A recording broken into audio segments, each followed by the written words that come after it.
Hello, everyone. Good morning. And if you're out there in the West Coast time zone, really good morning, because Tanya Aguiñiga is here with us today, and she's joined very, very early.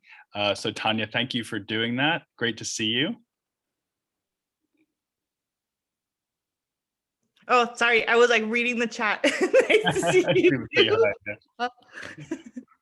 Yeah, great to see you. And welcome everyone to Design and Dialogue. I'm Glenn Adamson, one of the two hosts. And today we'll be speaking with Tanya Aguiñiga about craft activism, space, empathy, all the above and much more.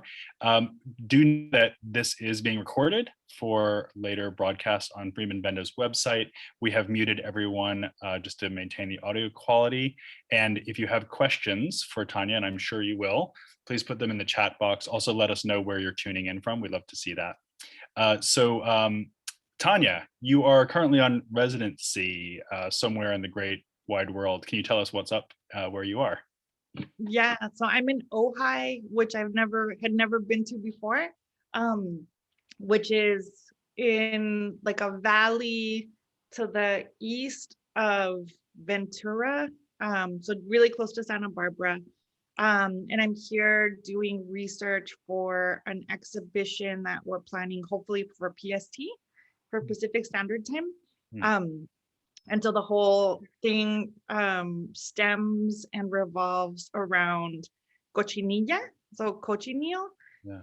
And so then, so I'm here doing a bunch of random experiments. And then later today, meeting with one of my collaborators on the project, Porfirio Gutierrez, who's a master Zapotec weaver. Yeah. And so, so we're working together on hopefully something that'll turn into an exhibition in a couple years. Oh, fantastic. Porfirio is in the exhibition I'm doing at the Smithsonian that opens this that's awesome. Futures show at the Arts and Industries building. So that's great. So say That's hi. awesome. Yeah, I'll tell hi. So let's go ahead and look at some images, shall we? Because we got a lot to look at. I thought it would be interesting to start with this shot from the LA Times. So they did an article about how artists in Los Angeles were getting through the pandemic last year. And I mean, nothing in your career has been entirely straightforward, but I think from what I understand, the last year has been particularly turbulent as for so many people. And I think it might be really interesting just to start by hearing from you about how you've gotten through this period creatively. So what's the situation been for you over the past 15 months? It's like, it was really crazy. It shifted so much, because I think all of us were kind of in a really weird, like emergency, like frozen, just state of shock. And in the beginning of the pandemic, I had to give up half of my studio. I lost all jobs, all commissions, all like exhibitions got like postponed indefinitely. So some of them still haven't come back. And so some of those are ones that I had already made pieces for the exhibitions, but they just, like never got rescheduled. I ended up having to let go my full-time employees. I ended up just freaking out and like applying for every single like aid thing that was out there. I ended up having to, I have a 7-year-old, so then I also had to figure out how to homeschool while trying to like make work. But then I'm also on the board of the Craft Emergency Relief Fund. So then I ended up taking on a bunch more work for COVID relief, for like reading all the applications, because there wasn't a lot of us on the board and in the like review committee for all the grants that spoke Spanish. And so because we have so many initiatives in Puerto Rico, then we ended up with hundreds of applications in Spanish. So then I was, also spending an insane amount of time reviewing grants, and then also trying to figure out how to get PPE and like aid to the border when the border was closed.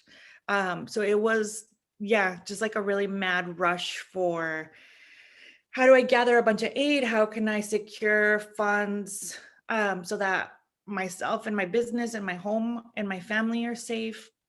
But then also, how do I like squeeze in trying to help with relief again on the border, but then also yeah, through Surf Plus. Yeah. So it was really crazy. Yeah. And I ended up putting, yeah, my studio into like a homeschool.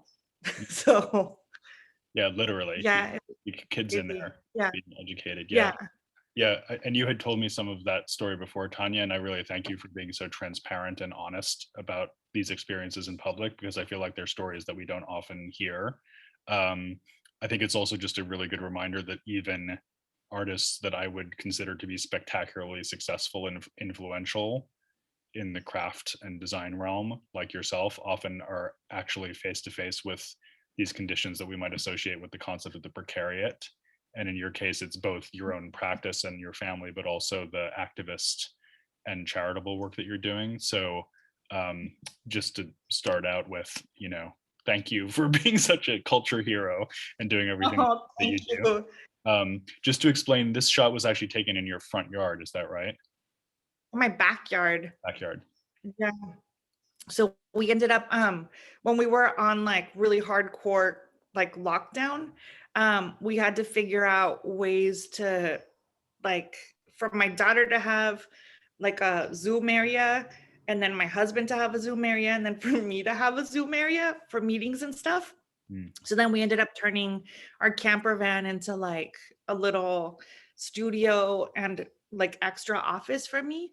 And then I also had to like figure out like how do I watch my daughter while she's playing, but then also like still make work so I can try to like cobble some money together. Um, so then we ended up parking the car in the middle of the backyard so right in front of that is a swing set. So then she, would swing and do all this stuff. And then I built some like knotless netting, like climbing area for her. So then I could, yeah, try to make work. Yeah. Yeah. So it was crazy. It was really crazy.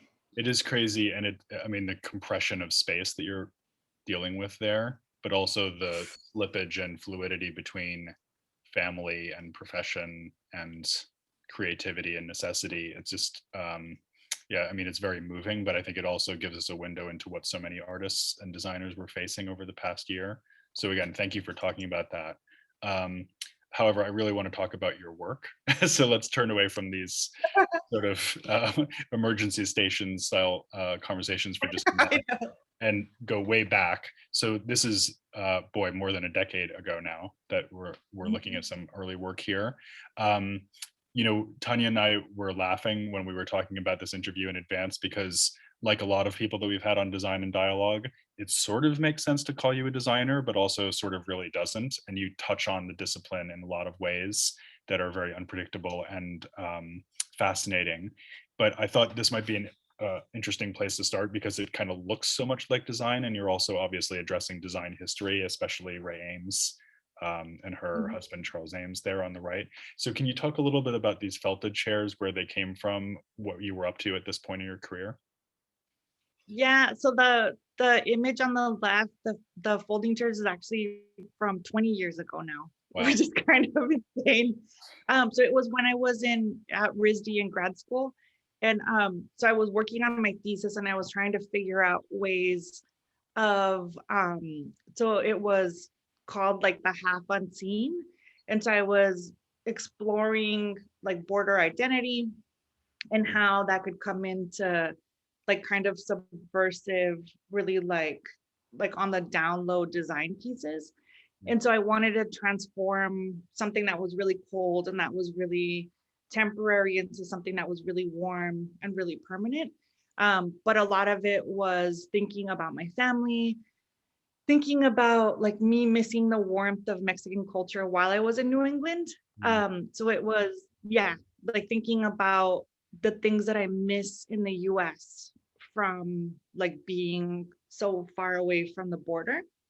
And so then that's how those pieces came out.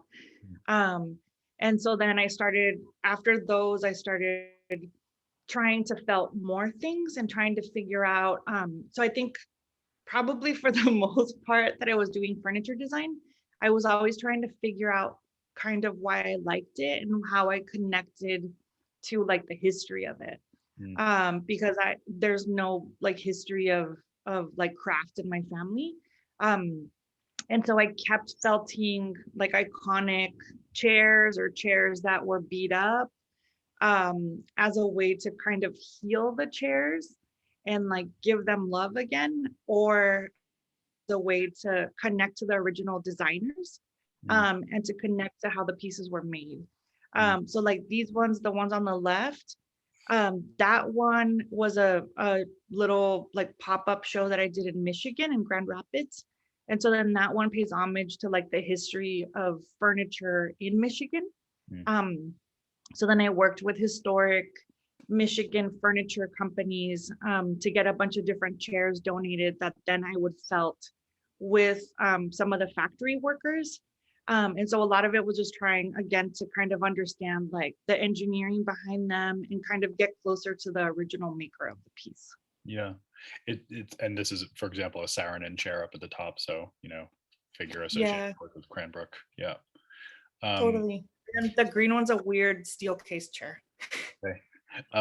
So, it's interesting to note this is also long before we had this spate of exhibitions like the one that Zoe Ryan curated at the Art Institute, or the Wendy Copeland show Found in Translation that happened out at LACMA, where these conversations between American industrial design and Mexico, and for that matter, the rest of Latin America, have been mapped. So you were kind of off in a space of exploration here without, I would have thought, much of a map in terms of how American industrial furniture history related to Mexican craft, Mexican design history. Yeah, and like this one I think was maybe 20 or 2008. So some of the stuff was like, yeah, like before, but then also yeah, like I didn't have any like still like Porfirio and I were talking about the Albers in Mexico. Mm. Like Joseph and Annie Albers in Mexico. But then yeah, like we didn't know any of that stuff before. Yeah, So exactly.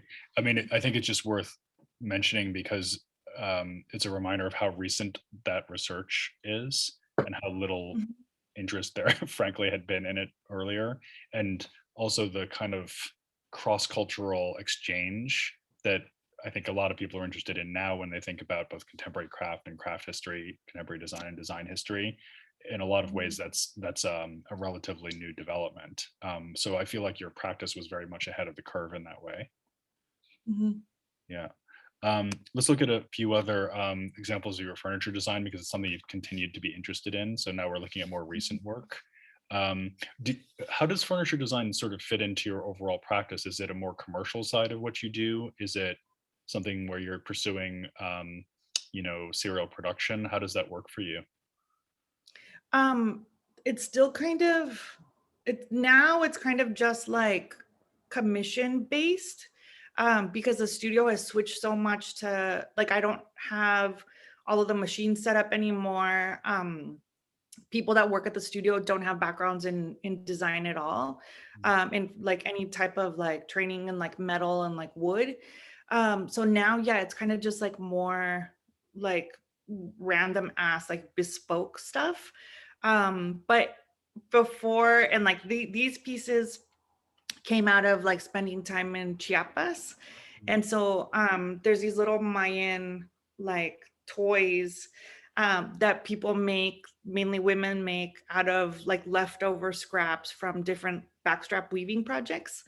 And so then these guys are kind of like random ass, like decapitated versions of those animals. So in the beginning, I was working with commissioning actual like Mayan like women weavers to make me yardage, and then working with them because I was doing some like collaborative projects. This again is a while ago.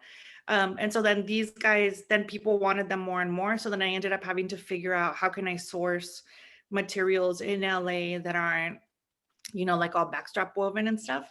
And so then it was just finding really random, like dead stock 70s stuff that I could over dye. And then I was really interested in a lot of the like stitching patterns in like Mayan garments. And so then the Mm, little stitching patterns, that's where they come from. And so then that also kind of comes in like it kind of feels like tattoos. Hmm. Yeah. So it just like, yeah, like really weird, just like ornamentation on top of the body. Hmm.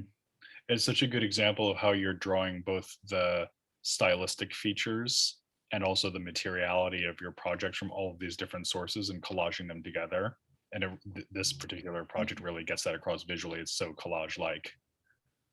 Yeah, and I really am like super into sculpting. Um, so these guys would just start as like stacks of like found or like recycled foam, and then I would just carve it with turkey carvers. But they have a wooden structure on the inside.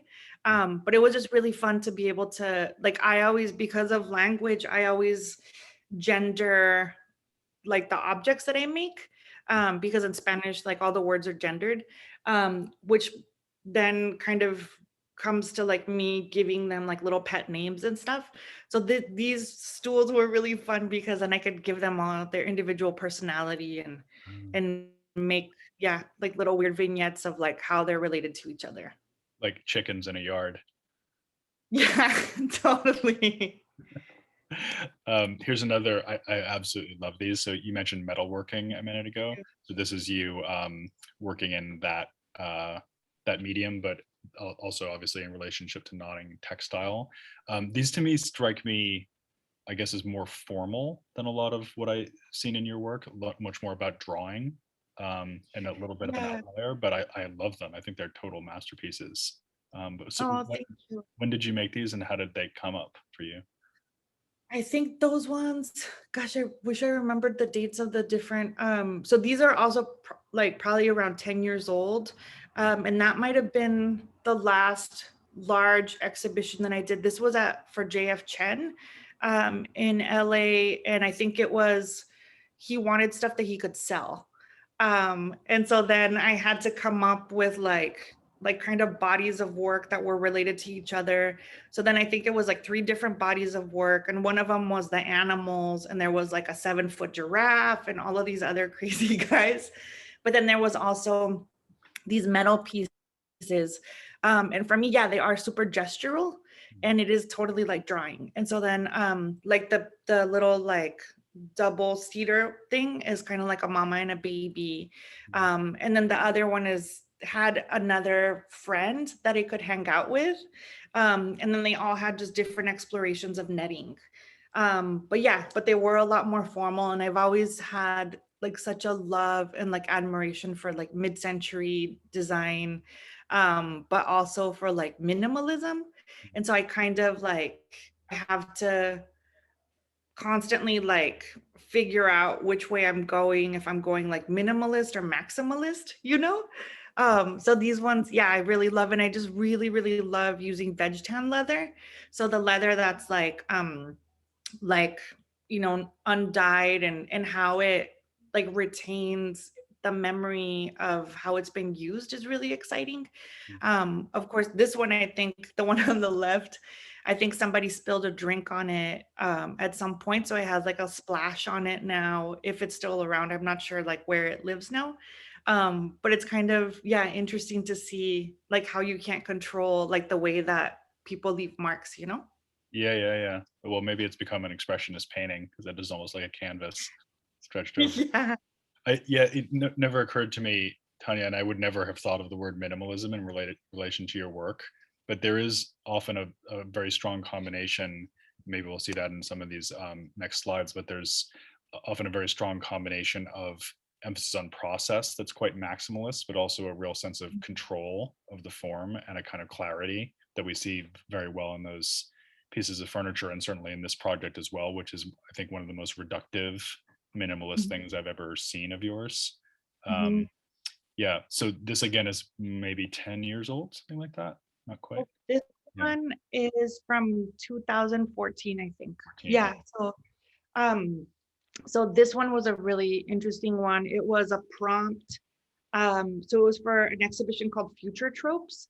And so then Volume had asked, I think 6 of us that worked with the gallery to make like future trope pieces. Like, so think about, so we were looking at the crystal, I think crystal communication or crystal chain letters. So it was like, I think Walter Gropius, and I forgot who the other person was that he was writing to, but it was them thinking about the future, like what future like heirloom items are, and thinking about the future of design. And so I was communicating with all of these people, but it was when I had just had a baby. And so I was like really like almost hallucinating. Like I was in a really strange state of mind, because I was like sleep deprived. I only had time to write back to them because they encouraged us to also have communication with the other designers.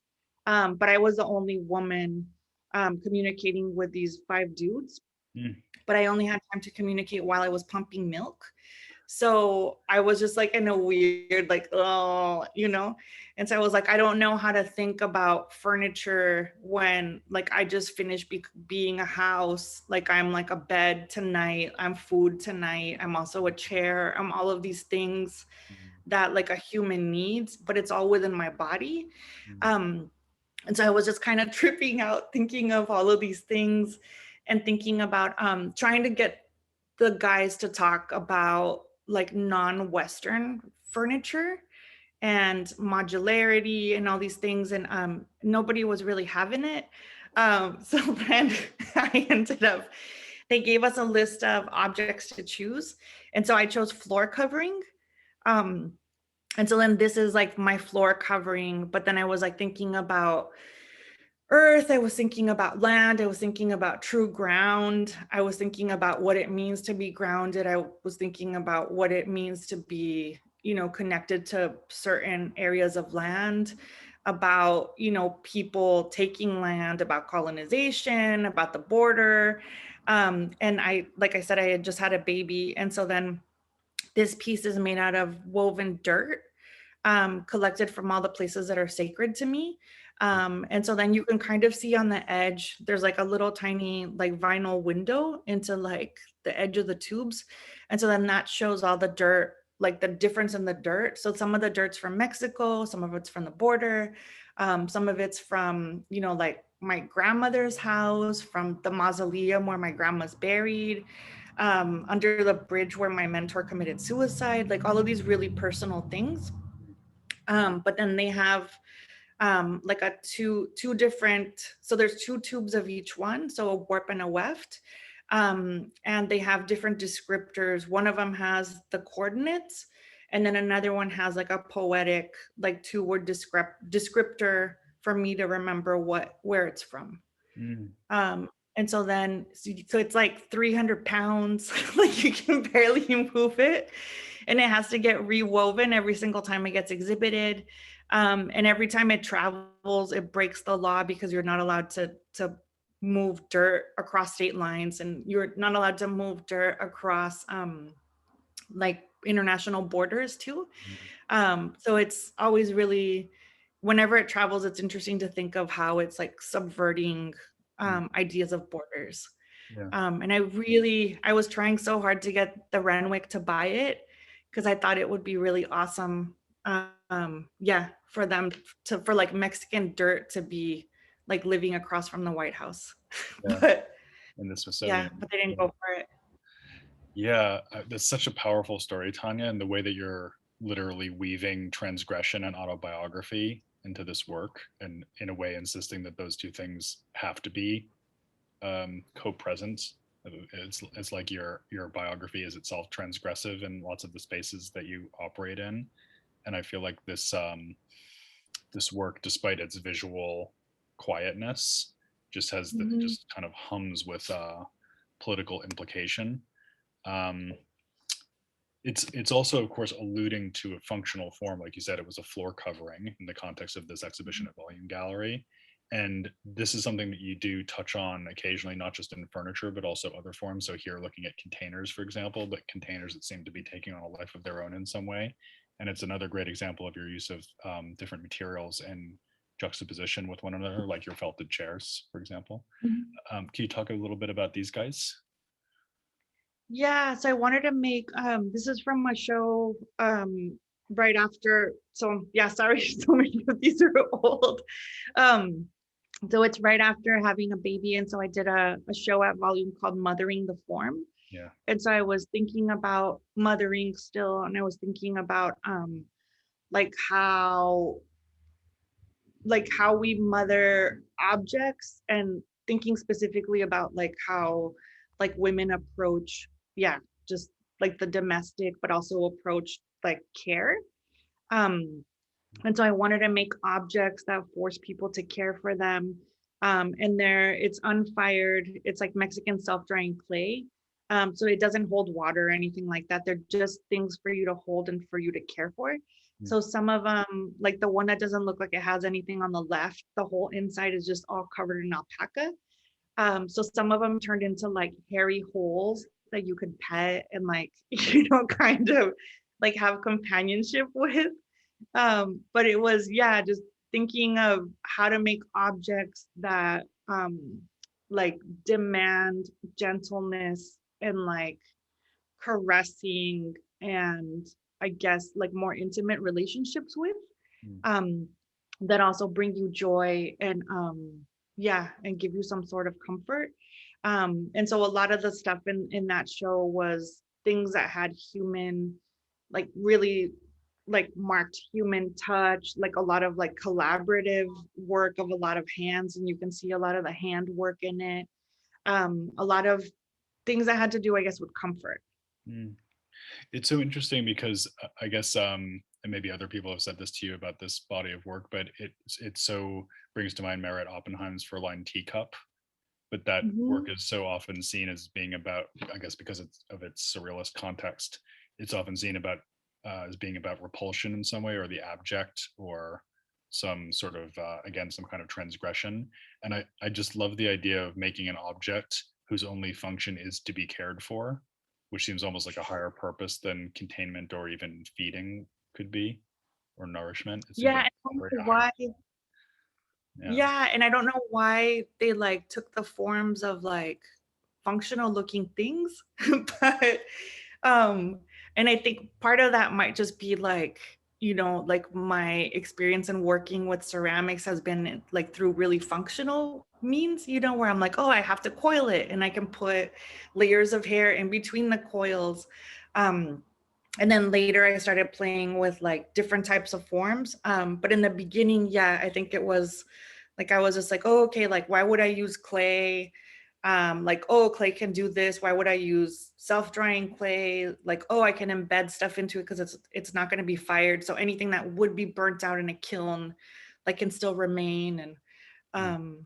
but yeah, no, it reminds me now that I should make more objects for care. Yeah. Well, we'll get back to that because we're going to talk about the Mad Show, which for Okay. which care was a main subject. Um, let's look at, well, bring to the table the fiber work that you do, which is maybe the thing that you do most frequently and are best known for. So this is Mhm. a spectacular polychrome example, but I guess there's all sorts of different ways that you use fiber, and we'll see some of them. But just to say quickly here at the outset, what does this medium mean for you? How did you get involved with it? What's your relationship to fiber as a discipline? So I started working in fiber with felting. And so with felting, I wanted to figure out how to learn a technique that people can make, that I could easily teach people that didn't have running water or electricity or access to like machines. Um, so that I could teach people how to do something that they can make money off of. So in like rural communities. And so at the time when I was interested in that, I had just left co-building and running a community center that was made out of trash from the US, in a lamb squat run by women in Mexico.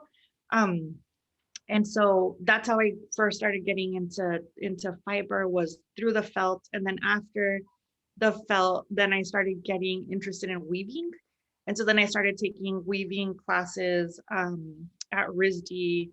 And then through that, I started becoming more interested in just craft in general, beyond like furniture design, because my bachelor's and master's are both in furniture design. So then I started kind of looking at, yeah, all of the other disciplines that are part of craft, and then started to think more about like my own connection to craft and to tradition, culturally.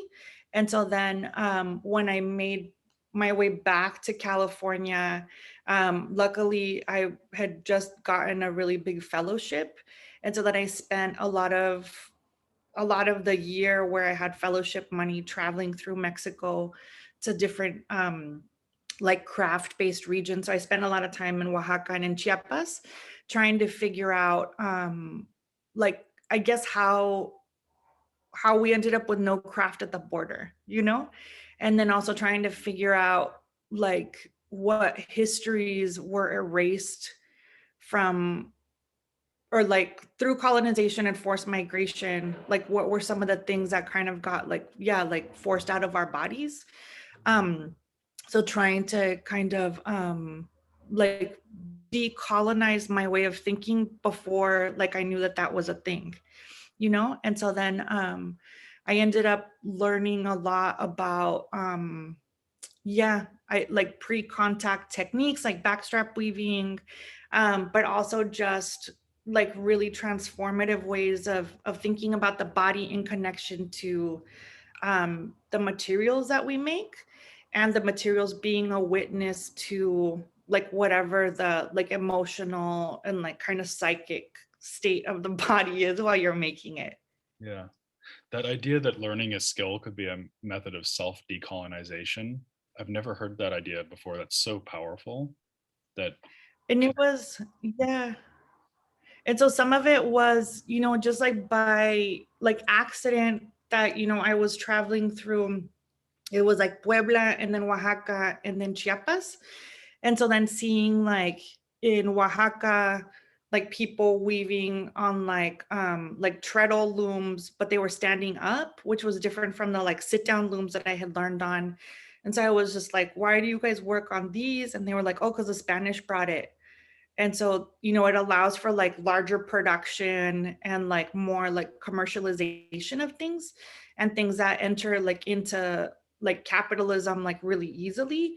And then in Chiapas, everybody was working on backstrap looms. And so I was like, why do you guys work this way? And they're like, oh, because we always have, And so I was like, oh yeah. But then seeing the connection of like the body to an object and all of these things. And I was like, why? And also like spending time in Chiapas, also talking to like I was trying to figure out if I could help people get contacts for like sourcing things and stuff like that, because I was like, oh yeah, like I studied design, like I can like, like if something is beautiful, I can maybe get commune to order like a bunch and help like, like one craftsperson make a bunch of money. And so then I asked someone like, oh, like these are beautiful, like do you think you could make more, like, like if I ordered like 20 of them, would you want to do that? And they're like, why would I want to work more? Like I'm already happy with what I have and what I do, like why would anyone want to work more? And I was just like, oh yeah, like I forget that like not all places are like rooted in capitalism, and that there are like so many things that are more important than like just like making it. And so a lot of my experiences were just kind of like really like resetting my system and like unlearning and unpacking and like questioning like, oh shit, like who put all these things inside me and why did I let them, like stay. And so it was kind of, yeah, the beginning of a lot of like shedding a lot of things that I learned in school, and like reconnecting with like intuitive like ancestral knowledge like in our hands and our bodies. Yeah, and I think we can feel that energy of an unraveling. It was like a self-deconstruction in a lot of your fiber works. This is a great example. Um, Yeah. there's just a couple of other uh, sort of genres that I wanted to talk about before we look at a sort of wider selection of the fiber works. So this is a kind of mixed one where you're using clay and fiber together. And I also just wanted to put this image in because I hope people can see on the right-hand side, this is the installation of this work at Objects USA 2020, which I helped curate at R & Company. We had the great opportunity to show it alongside a work by Sheila Hicks, who of course herself had a transformative experience in Mexico, going to Oaxaca and other sites of, traditional weaving knowledge, and, learned a tremendous amount from that. And it really, in a way, sort of set her off on her career. And she was a guest on our show a couple of months ago. She was our 100th guest, actually. So she spoke a little bit about that.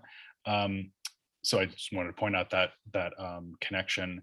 But here you're also using clay to kind of totally, articulate the object in a different way. So you're bringing these two things together. Mhm. Yeah, and then with that one, I think it was during like a lot of like police brutality against brown bodies. And so then I was also like just thinking a lot about like the power of brown, and the power of like not having everything be like bleached and white. And so while I was making this one, I was thinking a lot about like all of the beautiful things that I've learned from other brown folks, and like the beauty of like brown community. And so yeah, so thinking of the clay as like a stand-in for our bodies.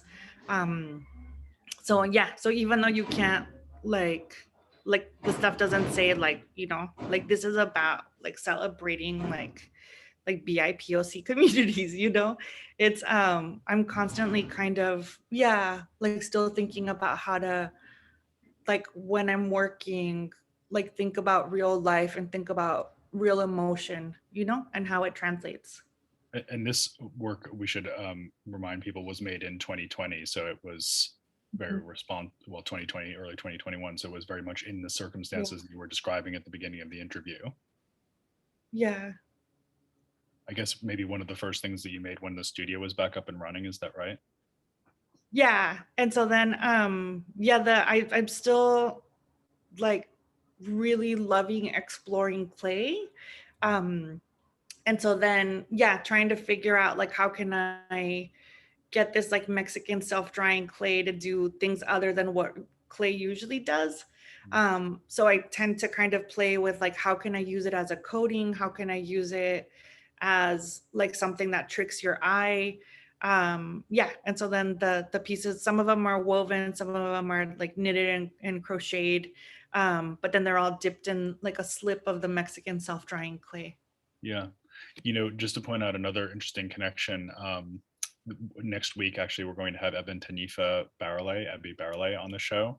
And so he's a ceramist who's also in the A New Realism show at Friedman Benda, which we'll talk about in a second. But he's also talked about terracotta, these iron-rich clays, as being a kind of analog for the black or brown body. So there's an interesting kind of intellectual overlap. So people should definitely come back next week to hear from him.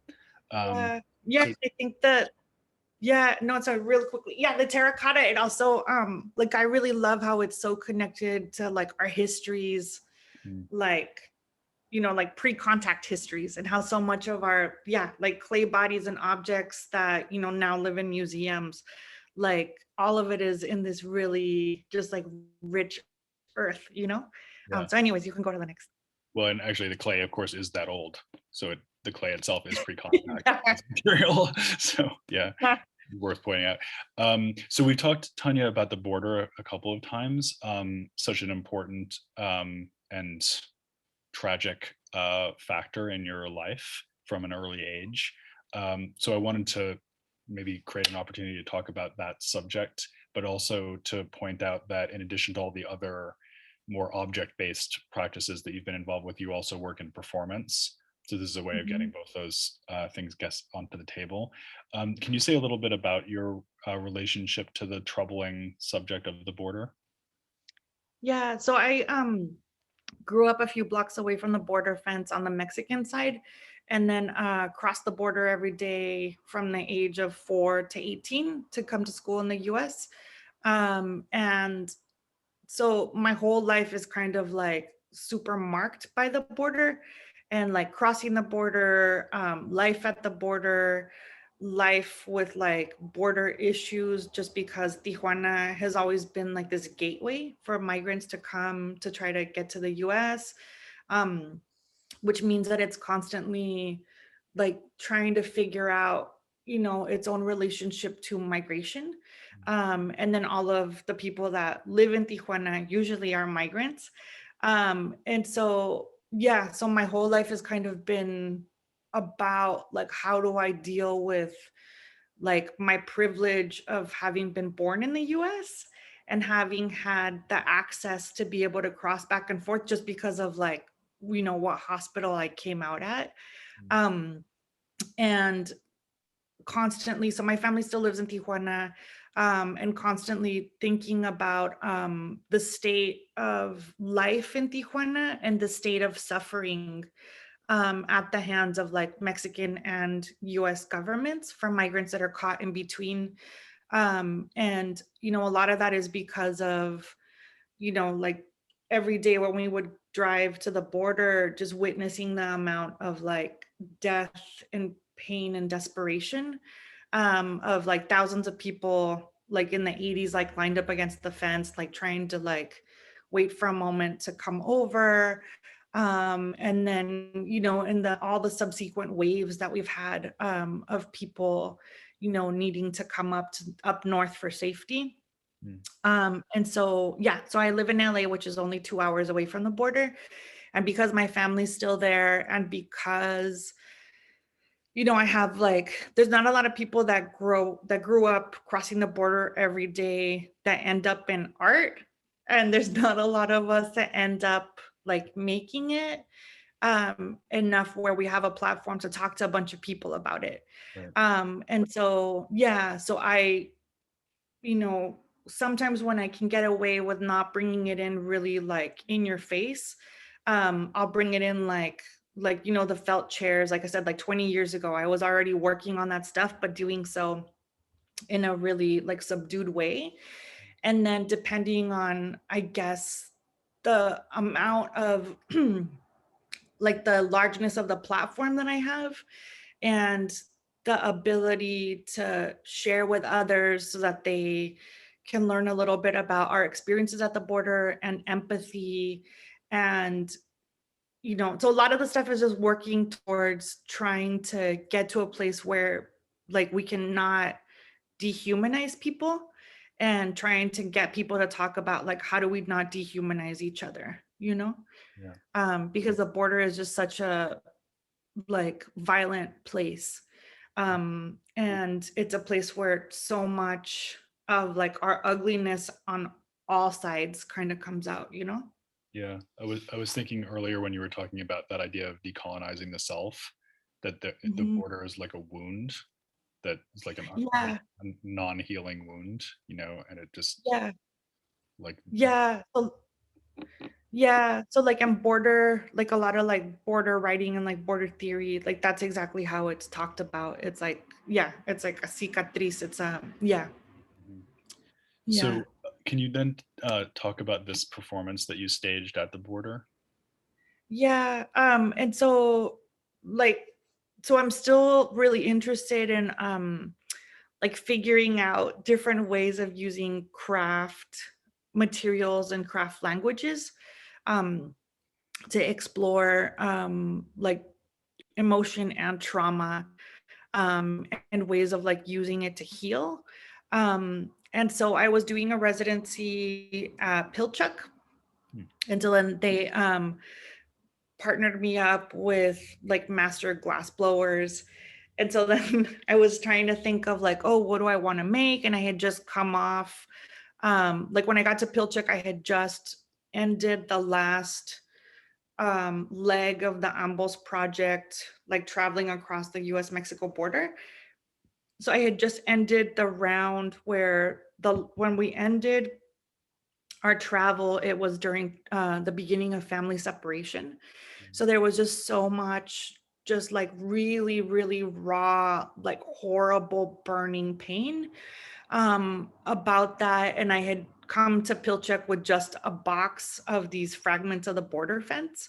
Um, so the border fence, where in the area that I live, that my family lives in Tijuana, is where the ocean gets cut by the fence. So the fence is made out of steel, and the ocean is salt, obviously. So then it just constantly corrodes the fence and makes it into like a phyllo dough of rust. So then every time I go home, I like go and just pull parts of the fence off. Um, and it just kind of this like really dissatisfying, like, oh, just like my bare hands can like demolish the fence. And so sometimes I'll go and I'll get like little kids to help me. And so then we just like attack parts of the fence. So I had this box of all these fence fragments. And so I was thinking of like, the person that was in the space next to me at Pilchuck was a VR artist. And so I asked him like, oh, what do you do? And he said, oh, I work in virtual reality, augmented reality, and real reality. And so the idea of real reality just like really like messed with my head. And so then I was just like, oh, this is really trippy. And like, how can I get people like him to see my reality? And the fact that I can't get away from like viewing the world through the fence.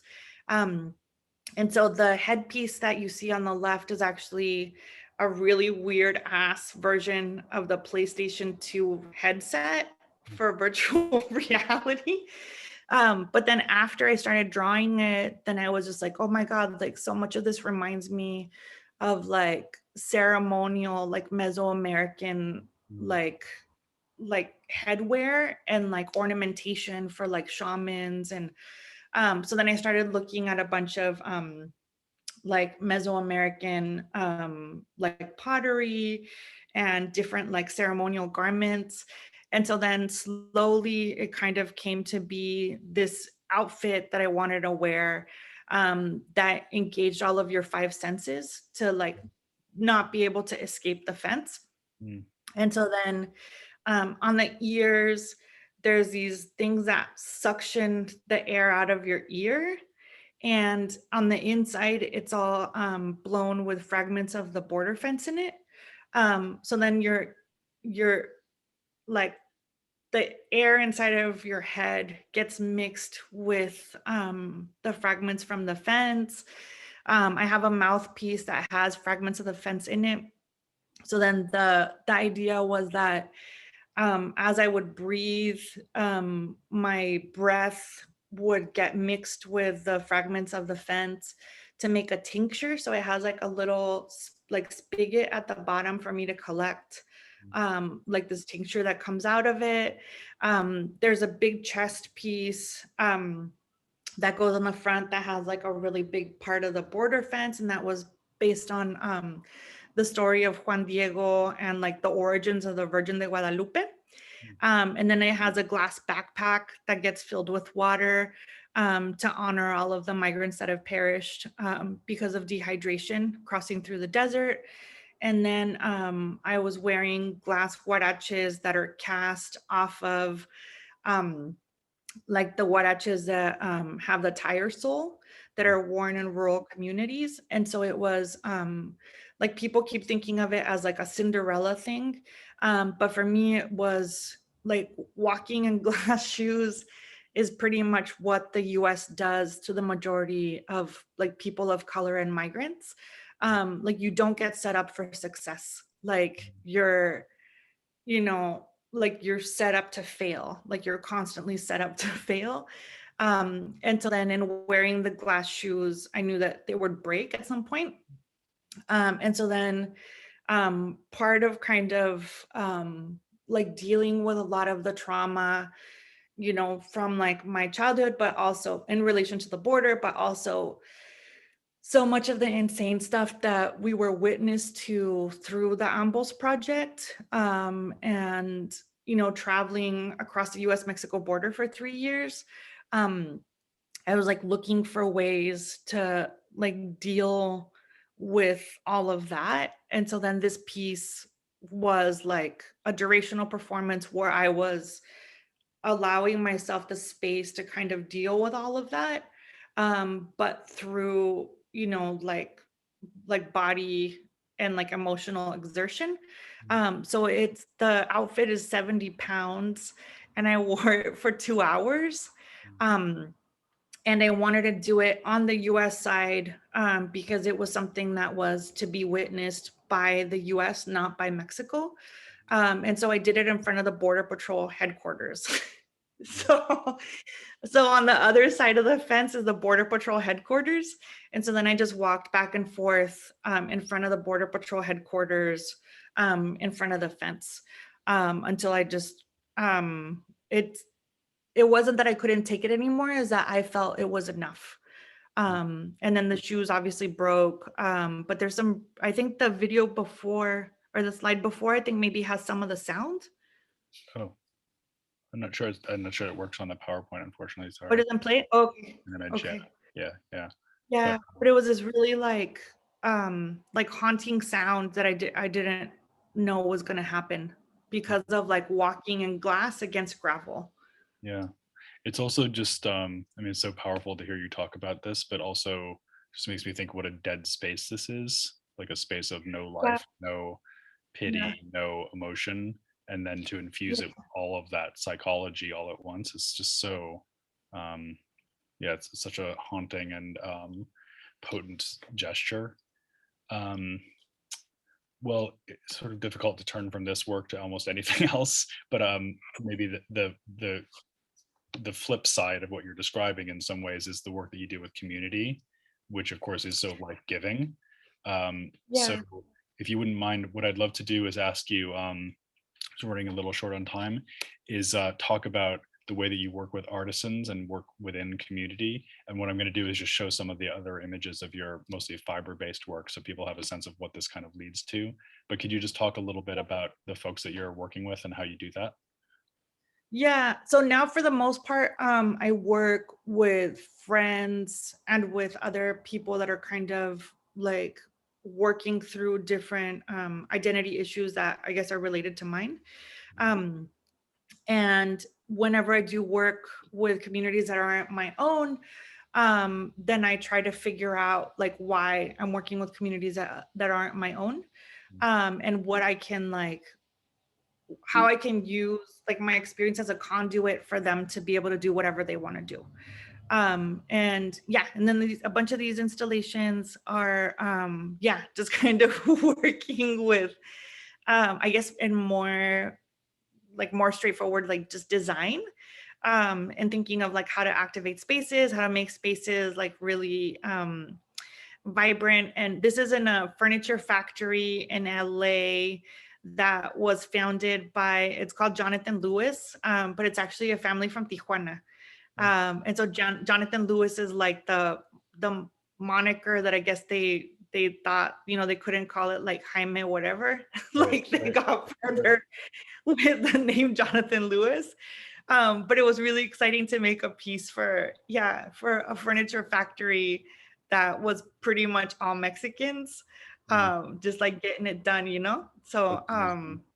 So when yeah. you're working with the groups of artisans, Huh? with whom you're collaborating, um, how do you manage that process? Like how much of it is about their contribution? How do you sort of channel the creativity of the group?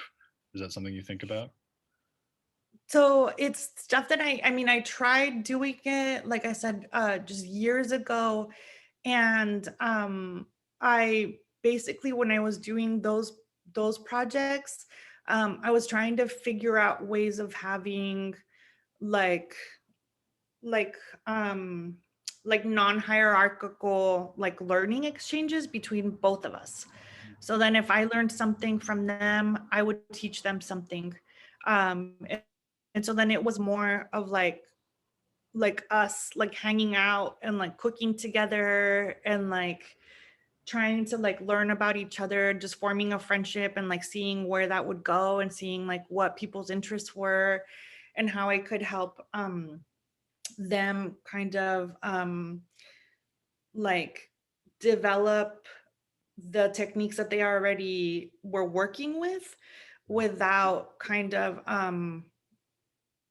like, it was kind of, I mean, and again, this was a long time ago, but it was kind of like arriving from like a weird future Mm, and then going backwards and then thinking about like how do you not mess with timelines, you know, and like what stuff is not okay to bring in to people's lives, Mm, like out of like their natural progression, mm, if that makes sense.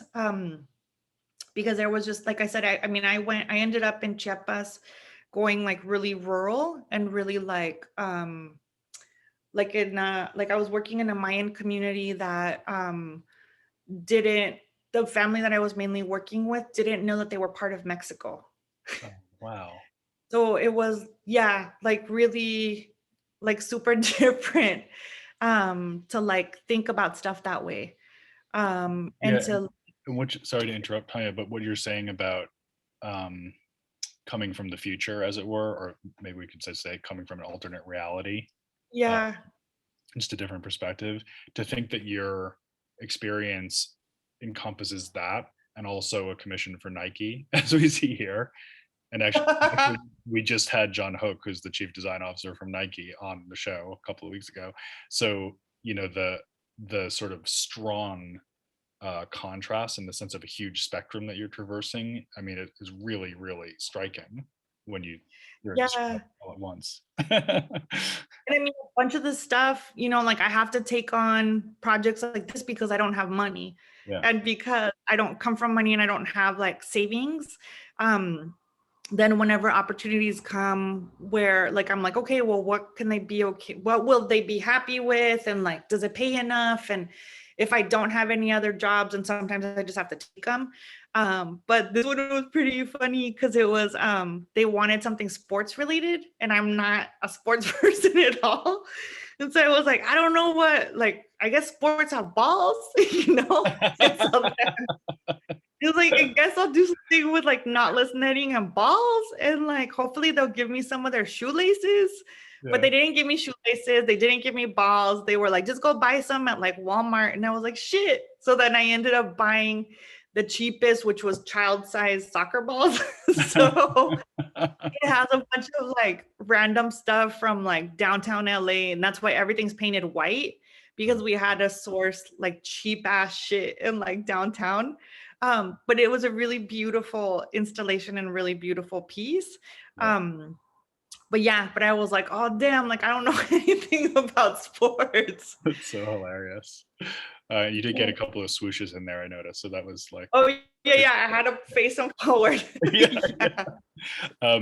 okay, so we just have a couple of minutes left, Tanya. So what I want to do is just finish up by looking at 3 exhibitions really quick. Okay. Actually 4 exhibitions, sorry. So first, Craft and Care at MAD, where I used to be the director, of course. And so here we see actually the return of the chairs. So that Ames Mhm. chair reappears. And I think we've already talked about care as a subject, but I'd love to hear you talk a little bit about what the exhibition was getting across as a sort of set of values in that particular space. Obviously, the history of the museum as a craft museum. Mhm. Um, for me, I mean, I was really like I was thinking about all the different opportunities that we have in craft to connect across cultures, and also just, like thinking about craft in connection to like people and to people from different places, and to, you know, like diversity and storytelling and immigration, and New York being like such an amazing like example of what an immigrant city can do and can be. And so it really was kind of speaking to like the immigrants in New York, and trying to kind of connect with what it's like to be, I guess, othered, and to be somebody that, whose story maybe is really unique, and like you don't really see yourself reflected a lot of times Mhm. in design or in art. And so yeah, but then it was also like a big component of this exhibition was sharing like educational resources with the public about the border. And so thinking about, like New York as a place where like that before used to be like a weird border, because of Ellis Island. But it doesn't have a fence. And so thinking about like how places like New York are really like super connected to to like the US Mexico like big ass fence border. Yeah. And so a lot of it was kind of like walking people through, like on the staircase, I wrote all of the interrogation questions that you get asked when you're crossing the border. And so it starts with like regular border crossing all the way to when you're detained, as kind of a lead in for the type of content that you're going to be engaging with um, once you're inside the space. Yeah. So in a way, kind of replicating that journey. And then there's also elements of maybe landscape in the exhibition design, or at least that's one way you can interpret it. Yeah. I guess I have to ask you about the pink. You must get asked all the time.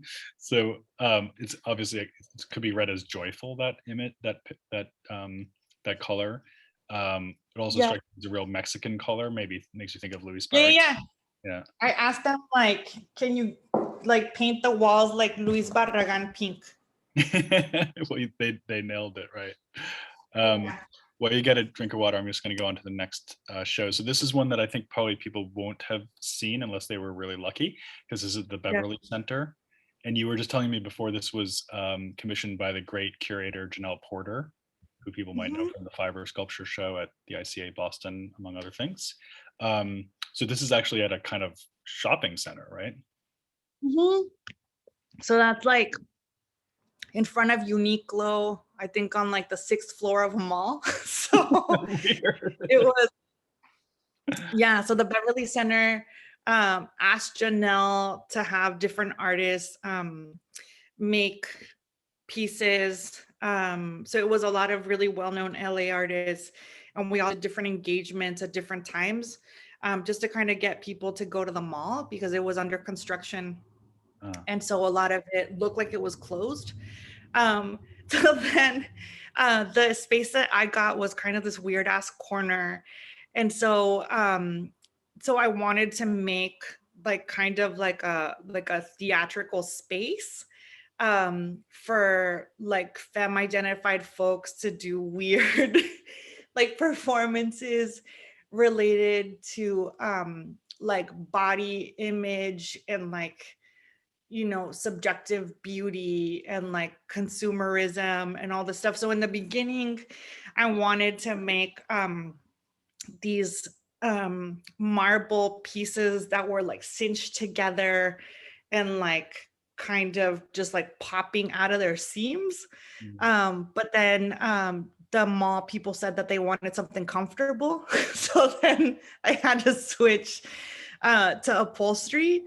And then, yeah, so then I was like, all right, fine, I guess I'll just juxtapose, you know, the knots and like the fluidity and like illustratorly quality of the like gesture of the rope with these big ass like blue suede things. And so then it's like this really weird thing where it has you can kind of see a little bit, there's like the back of a zebra, so there's like all this texture that leads you into the space. And then before you get into the space was a 20-foot like photo mural of like a composite, and I didn't include the picture for you, I forgot, a composite of like copper and makeup and hair. So it was playing with like a bunch of different like ideas of like feminine beauty like imposed on us. But yeah, but the space is all the copper pieces are all just electroplated copper rope. Okay, cool. Well, I'm sorry to have missed that, but it's certainly like a fantastic intervention into the space. And I love that story about you being a designer. Like, it's got to be comfortable, Tanya. You know, so that's I was like, shit. okay, so real quick, let's look at A New Realism, which is the show that we have on now at Friedman Benda. So you have this amazing work. This is Carl Emil Jacobson on the right and Paul Briggs, who was also on the program a few weeks ago, on the left. And here we see it in its fullness. Just one interesting thing about this particular work is that it's ice dyed. And you can see that here, which might be interesting to tell folks about. But I'd also just love to hear you talk about this as a composition. And actually, it struck me when I was putting the images together that those steel furniture pieces that we looked at earlier are actually not that dissimilar in terms of their construction and Yeah. way of drawing. So yeah, could you just talk about this piece a little bit? Yeah. So and I was gonna send you a picture of the first time I used this frame. So this frame is, yeah, when I was still thinking a lot in furniture, thinking a lot in like gesture, thinking a lot in like spatial compositions, and like weaving coming off the wall, and thinking of like how I could take advantage of my background in furniture design and in, in metal work, to be able to kind of, yeah, just play with like depth of field in weaving, and thinking about like, oh, like what do I bring to like fiber that's different from other people that have like worked in fiber. And so that's where that frame comes from. um and so yeah, I tend to kind of, like I said, like fight between like I really love minimalism, but I also really love like thick ass heavy texture. And I love wearing color a lot, but it's really difficult for me to work with color, just because it's so hard to figure out sometimes like how to not date yourself with color, and so sometimes like I'm like, oh, like this is too gothic, or oh, and so then there's some stuff that yeah, that I find color really challenging, but I also learn a lot from it. So ice dyeing is when you put a bunch of ice on top of whatever you're dyeing, and then rather than mixing powdered pigments to get like the true color, you just sprinkle the pigments on top of the ice, and then so all of the molecules that make up that color aren't joined together. So then there's all slowly allowed to melt and to become their own colors, and to meld with other colors that you sprinkled around them. So then it gives you more of a watercolor effect. Um, and so it's really fun just because it becomes like a much more painterly way of working with dye, and like gives you a lot of surprises, which sometimes are good and sometimes are bad. It also wastes a lot of pigment. So then it becomes something where you're like, okay, like how do I figure out ways of like capturing that stuff, and can I still use it? But anyways, yeah, this piece was really fun to work with and to think about. But you're also, Tanya, you're staging a kind of juxtaposition of that ice dyed, more organic set of fabric or fiber moments with this found material, which is much more synthetic and kind of, yeah, salvaged. Yeah, and kind of making like plays between like stationary solid shapes and things that are allowed to move, and who's allowed to move, and what gestures should be like frozen in time, and what things should like be allowed to get like ratty, and like what should be like brushed and cared for, because a part of it also has, if you go back to the previous slide, has hair weaves in it too. So the pink like tail and the cobalt tail are, oh, and then there's also the red tail on the left. They're just like hair weave, so it also has like really beautiful I straighten that hair. So yeah, so it's really like, yeah, it also wants to be played with. Yeah, and a real moment of embodiment as well. Like a, Mhm. yeah. Okay, let's finish up by talking about one last project, which is super fun, great way to end. So this is you thinking about kids and how to Mhm. reach kids through your artistic vocabulary. So first, how did this project come about? What's the location for it? So it's the New Children's Museum in San Diego. And I had done their like inaugural like toddler space years ago, maybe like 15 years ago. And so then they wanted me to do like a retake on a toddler space. And so then this went up right before the pandemic. Um, And so I wanted to figure out, I kept thinking about, I work a lot with hair, and I kept thinking about every time hair is at the studio and little boys are around, they always either want to try on wigs or want to try on the hair, but get too scared to put it on. And then sometimes they just want to brush it. And so I kept thinking about, how because of, like society and stigmas, like a lot of like boys don't get like allowed to care and to express care through their bodies when they're little, just because of like gender norms or traditions. And so I wanted to make a place where children could care for the things around them, and also be able to like just engage with, I guess, furniture objects in a different way, where you can kind of have them, have more personalities and stuff. So then everything in the space is like pretty furry.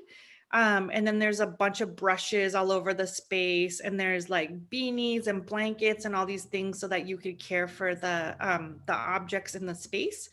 Um, and so in like thinking about care, I ended up thinking about, how do you teach empathy to nonverbal like humans, and how do you teach empathy to adults so that they think of non-gendered empathy.